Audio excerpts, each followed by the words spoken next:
কিরে ফয়সাল আমার বাসায় আইতাছে, হয়তো আমার থেকে হাওলাতে টাকা পায়, কি করা যায়? আইডিয়া। ওই বেটা ব্যান্ডেজ টিকো, এটি তাড়াতাড়ি আমার হাতে আর মাথার ভিতরে বাইন্ধা দে। কিল্লিগা কি হইছে? আরে ফয়সাল আইতাছে বেটা, তাড়াতাড়ি কর। ওই আমার থেকে হাওলাতে টাকা পায়, এখন যদি আমার আয়া দেখে তাহলে তো আমার থেকে টাকা যাবো, তুই তাড়াতাড়ি বান।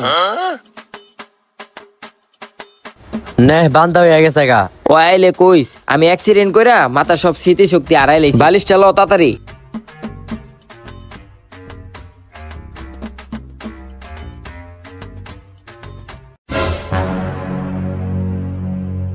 কি রে নাসির, ওর কি হইছে? কি কমু দুঃখের কথা ভাই, ওই অ্যাক্সিডেন্ট করে সব স্মৃতিশক্তি হারাই গেছে। কি কস? হাসান অ্যাক্সিডেন্ট করছে? এ হাসান, তুই কেমনে অ্যাক্সিডেন্ট করলি?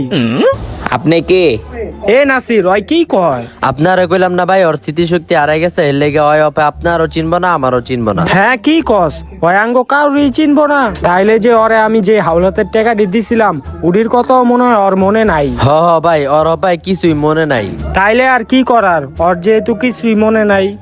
আচ্ছা তুই ওরে ভালো করে দেখিস, আমি গেলাম। আচ্ছা ভাই।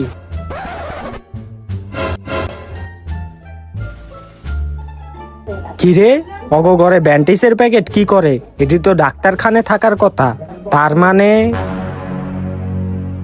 আর নাসির, আরেকটা কথা, হাসানের যদি স্মৃতিশক্তি ফিরে আহে তাইলে ওরে কইস ফয়সালেতে যে 2 লাখ টাকা নিছিলি ওইটা ওরে ফেরত দিয়া দিতে। এই তুই মিছা কথা কসকে? তোর থেকে আমি 1 লাখ টাকা লইছি, তুই 2 লাখ টাকার কথা কসকে? স্মৃতিশক্তি আয়া পড়ছে, টেয়া দে এখন। বন্ডাবানি করস? খোল এডি, ব্যান্ডিজ লাগাই লিছি, খোল।